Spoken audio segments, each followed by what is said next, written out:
Good morning, লেগে পড়েছি সকাল সকাল ব্রেকফাস্ট বানাতে। আর আজকের মেনুতে আছে গরম গরম এগ রোল, ছেলের জন্য আটার এগ রোল আর আমাদের জন্য ময়দার। ব্রেকফাস্টে রেডি করে তারপরে চলে এসেছি ছেলেকে তুলতে। কিন্তু ছেলের নাটক দেখছো, ওদিকে ঘড়িতে বাজে সকাল 10:30 আর এদিকে ছেলের ঘুম থেকে ওঠার নামই নেই। তারপর আর কি চ্যাংদোল্লা করে টেনে নিয়ে চলে আসলাম। তারপরে আবার নাটক শুরু হয় ব্রাশ করার সময়। কিন্তু তোমার মাকে তো চেনো না, যতই কাঁদো ভাই ব্রাশ তো আমি করাবোই।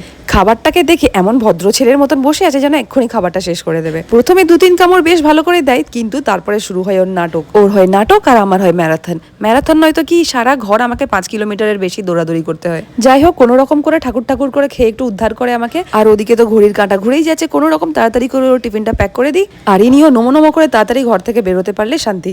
স্কুলের ছুটির পরে পাপা চলে আসে স্কুল থেকে, কিন্তু ছেলে আসার নামই নেই। কোথায় গেল গিয়ে দেখি ওখানে দাঁড়িয়ে আছে। কোনো রকম হাত ধরে টেনে টেনে ঘরের দিকে নিয়ে আসে, কিন্তু ঘরে ঢোকার নামই নেই। ভাবছি একদিন দরজা বন্ধ করে সারাদিন বাইরেই রেখে দেবো। তোমাদের কাছে আরো কিছু ভালো আইডিয়া থাকলে আমাকে কিন্তু কমেন্টসে অবশ্যই জানিও। Bye bye.